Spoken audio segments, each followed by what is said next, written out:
Hello, welcome to Behind the Spires. I'm Molly, and this is... Hi guys, I'm Ed. Hi guys, I'm Lance, and this is... I'm Carrie. And April Fools. I know. No, I hate it. I hate it so much.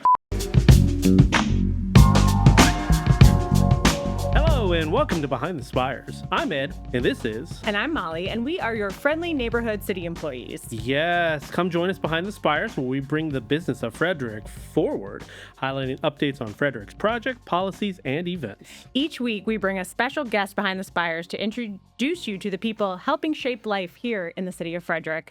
Today, we're joined by three-peat guest, Mayor Michael O'Connor, to talk about the fiscal year 2027 budget ahead of its presentation to the City Council, where the city is investing, what challenges it's responding to, and how those decisions will shape Frederick in the year ahead. If you're not watching us on video, you can catch our lovely mugs on YouTube at City of Frederick, Maryland. Of course, you can also listen to us on Spotify, Apple, Amazon, all the other podcasting services. And now, after the break, our interview with Mayor Michael O'Connor.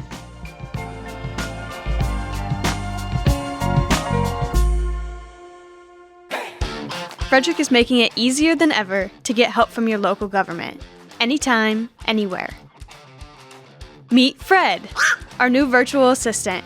Fred is available 24/7 to answer your questions, help you report issues, and connect with your city services.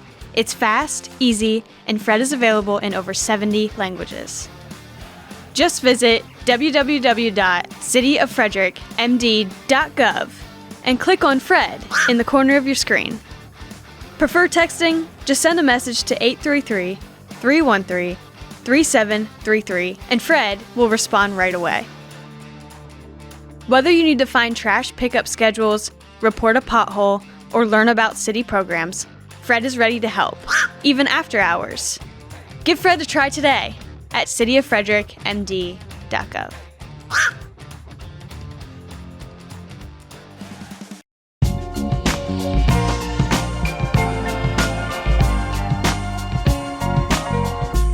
Welcome back, and today we have with us Mayor Michael O'Connor. In his third appearance, Mayor O'Connor, welcome back to the podcast. Great to be here. Thank you. Repeat. Before we get into the FY27 budget, what's something about Frederick right now that makes you optimistic about where the city's headed? I'm just always optimistic about where the community is in terms of what kind of a community Frederick is. We're a welcoming community. People want to be here. We have great people who call Frederick home. We've got a lot of things happening with renovations to the baseball stadium, a youth center in process, a community center on the west side of the city of Frederick. So there's a lot of great things happening in the city of Frederick. And just to be able to see the community that I grew up in, like grow and change in ways that I think are really positive is that's what makes me optimistic. Oh, I love it. Now, before the fiscal year 2027 budget drops April 1st, how do you approach building a budget for the city? Well, I think it starts with the kind of simple premise of what do our residents need from their government. We are at our core a service organization, and the lion's share of our budget goes into making sure that we're delivering those services in the most effective and efficient way that we can, from public safety to infrastructure to the core services that make government run.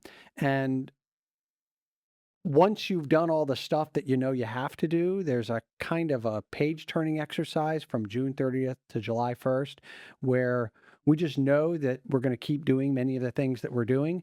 Then it's about the new funding that you have, where you have some flexibility in those dollars to look at what the priorities are, look what the residents have been talking about, look at what the city council has done, what are the things that we're trying to achieve as an administration, and how do we take scarce resources and allocate them into programs and initiatives that may start something. We want them to have long-term impact, but I think we also want to think about how we can be innovative and creative in doing things with the city of Frederick. So we're interested in how we can spend the public's money in the most responsible way possible, but we also want to make sure that we're looking to continue to grow and expand and do new things where possible. You've always said when you introduce a budget, service is the foundation. What when you look at this year's budget, what are the biggest priorities you wanted it to reflect? Well, I think it is about providing those core services. I Mhm. think that's always given conversations at the local level, the state, and the national level. There's certainly been some, shifts in mindset over the last year, what we're dealing with across all levels of government. And I think our residents expect us to be a reliable provider of services, even if we're not necessarily looking at the federal government as a reliable partner in that work. We have to continue to do what we do because there's no place else for us to look for those kinds of things. And so those core services, looking at how we do what we do and can we do it better? How can we modernize and innovate and be creative in how we solve the problems of delivering those services every day? And we're a growing community. And so we have to always be mindful of what's changing in our community that requires us to think about new investments or expanded investments in areas that perhaps we've not been as involved in the past. And so you're layering all of these things in, and it's science behind the numbers, Mhm. but that layering is an art process Hmm. largely. There's no right or wrong way. It's about preferences and what we can have conversations with the council about. Ultimately, the vote on a budget rests with them. Right. What are you hearing from residents or city staff, community that help shape those priorities?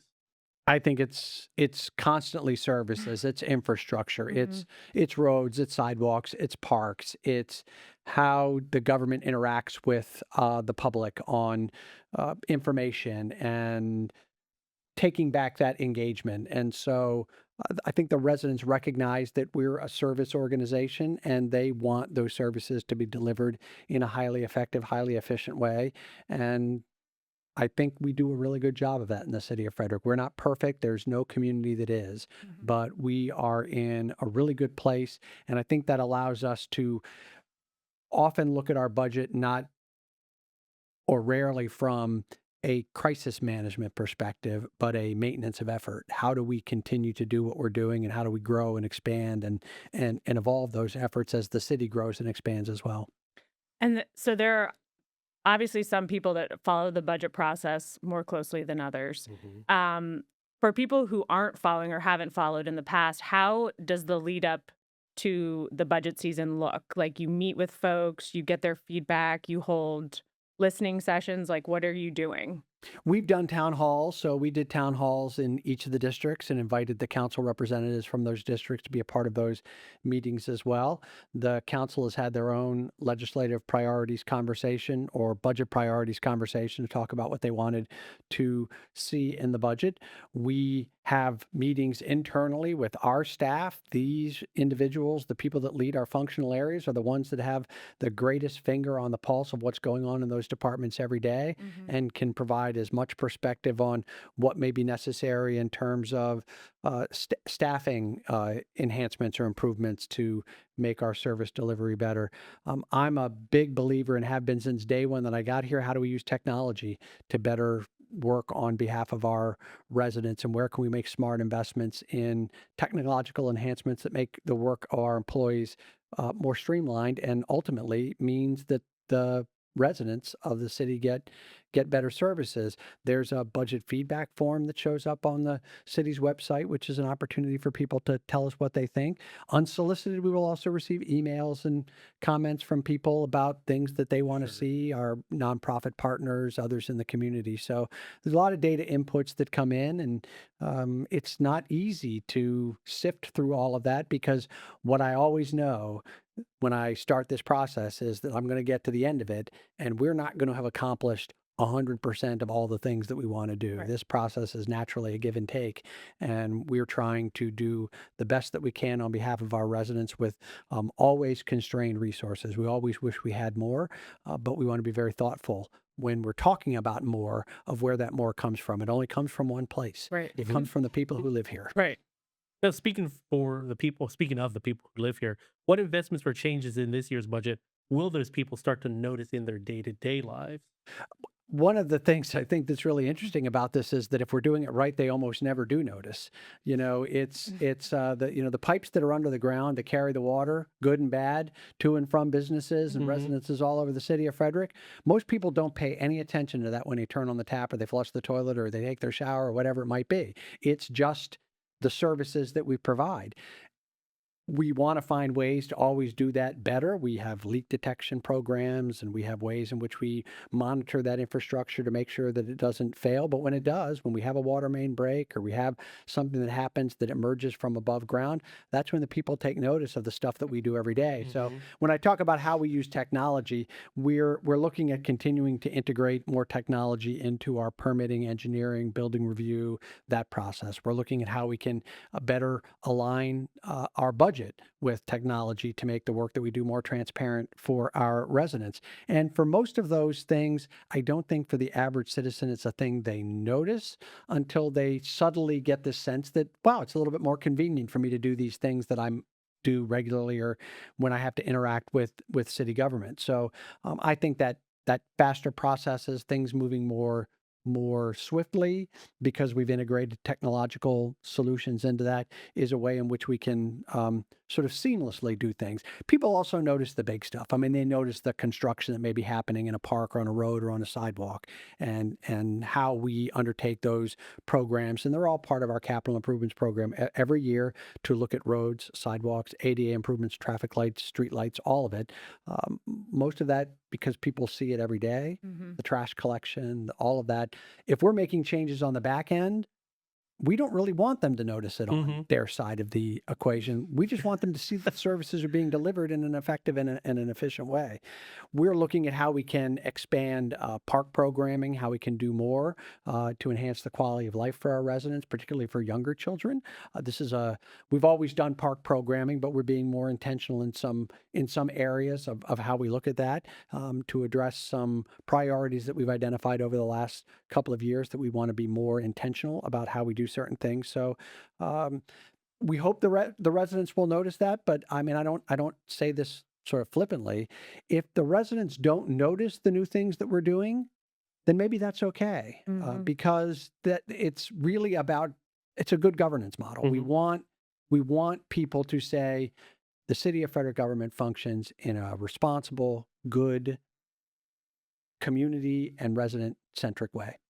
It's kind of like media and television in general. If you don't notice that something's different until it changes, like just big change or something happens. Well, and what nobody sees is what they can't see. Exactly. Yeah. There's all this stuff that happens behind the curtains that keeps the work that we do every day in the city of Frederick going. And that's done by hundreds of employees who are perfectly happy to be anonymous in doing the work that they do every day on behalf of the residents.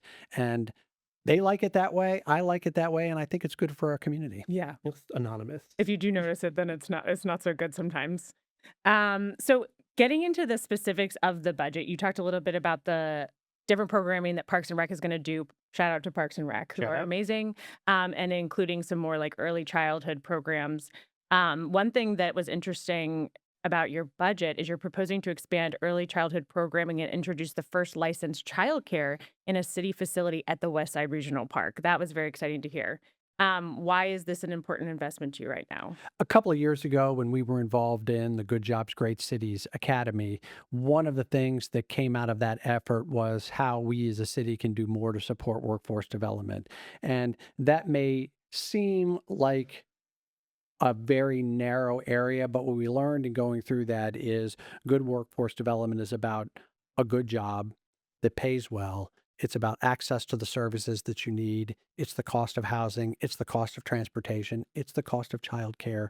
All of these things are critical Mhm. if someone is going to have a good job. And so we were trying to look at ways in which we could, in small ways, move the needle on something that we've not historically been involved in. We've had a child care incentive program for many years now since I've been mayor, where we're trying to help childcare providers access the ability to upskill themselves, which makes the services that they provide to their customers better. And another area is just the general lack of all of the necessary childcare, particularly at very young, Mm.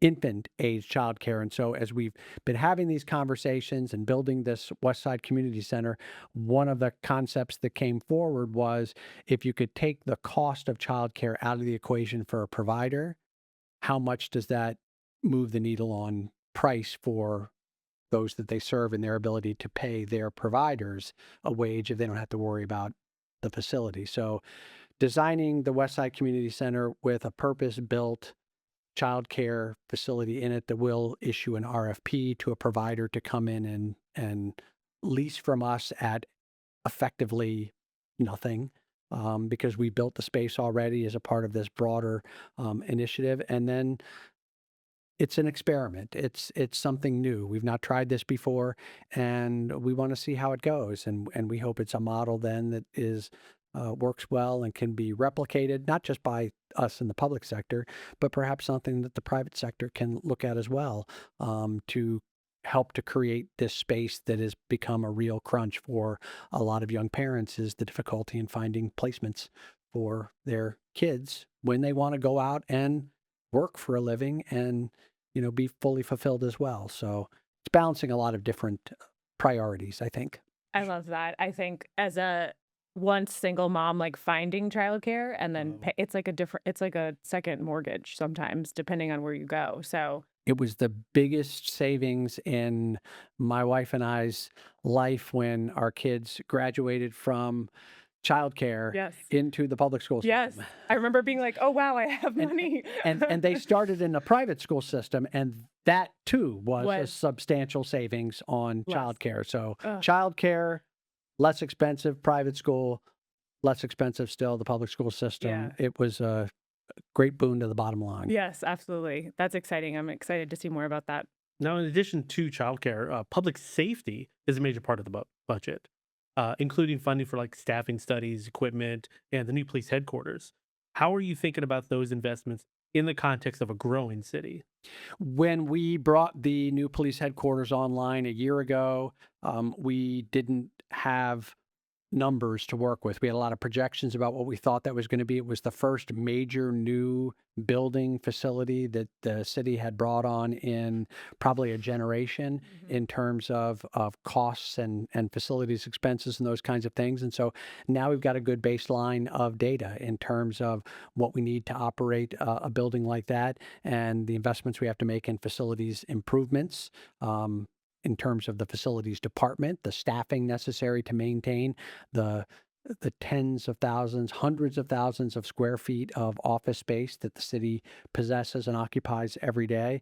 We know in a growing city that the demands on all of our public services doesn't go down, it increases. And so we're not looking necessarily at new officer staffing right now. We feel like we're okay there, but we have to continue to make sure that they have the tools that they need to do the job and that those tools are as good as we can provide. And so that's a regular replacement cycle for police vehicles. It's continued support for the body worn camera program, which has proven to be an enormous benefit both to our officers and to the community.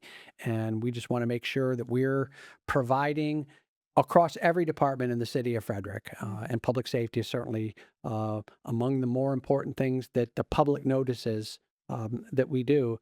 We want to make sure they've got the tools they need to do the job. Yeah. Absolutely. Another new piece in the budget that was very interesting to hear is the $150,000 Capital Priorities Fund for City Council. Can you walk us through what that is and why it was important to you to include?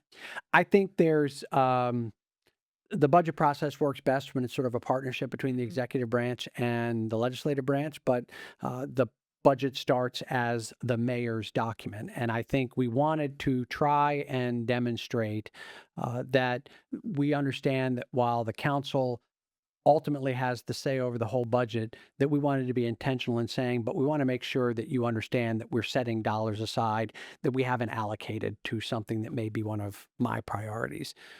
All of the budget is up for discussion when we have those budget hearings, but we wanted to create something that not dissimilar to the legislative bond initiative process that they have in the Maryland General Assembly or the congressionally directed spending that's available to the federal government.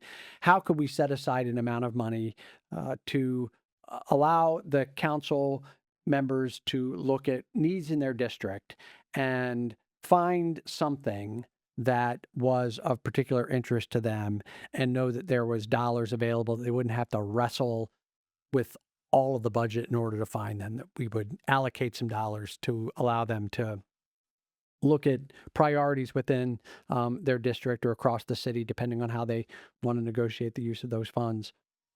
We just think it's with this change to the structure with the council, we wanted to try and find ways in which we can continue to innovate and evolve our processes to be as responsive as possible to the multiple groups of people that we're trying to make happy.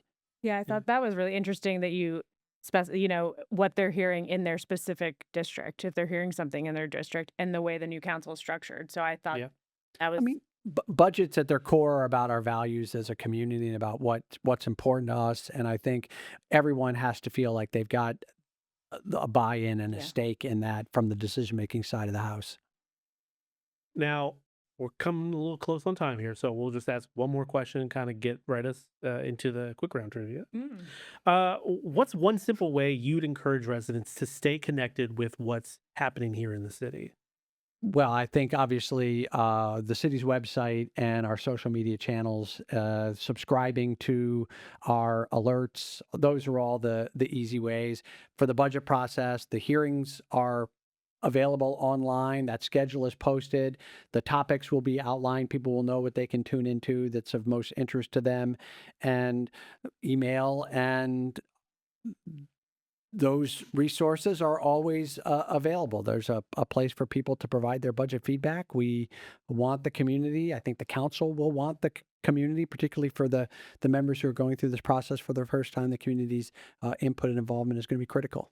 Yes.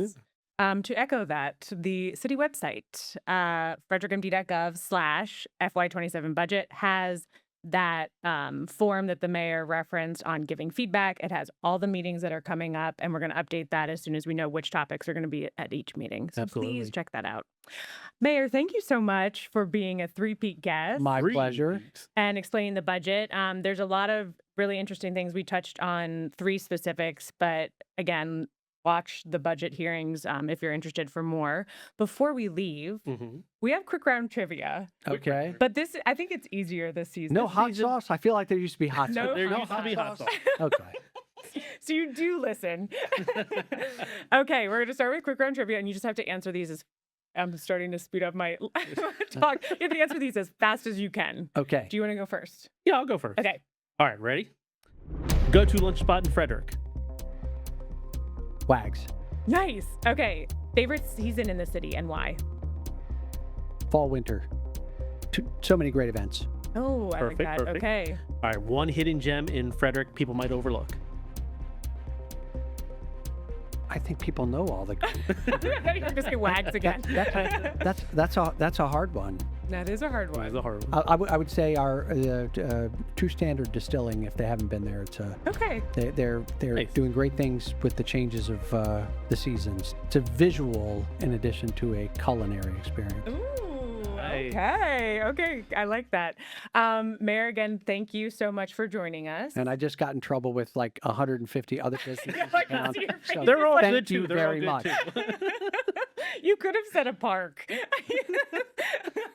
Too late. Okay, we will be back after this with more.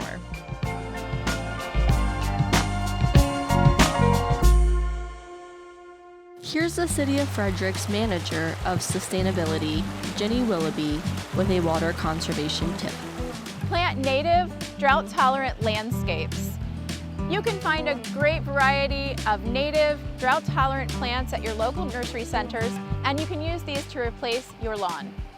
This April, join the National Mayor's Challenge for Water Conservation. Take the pledge today at mywaterpledge.com.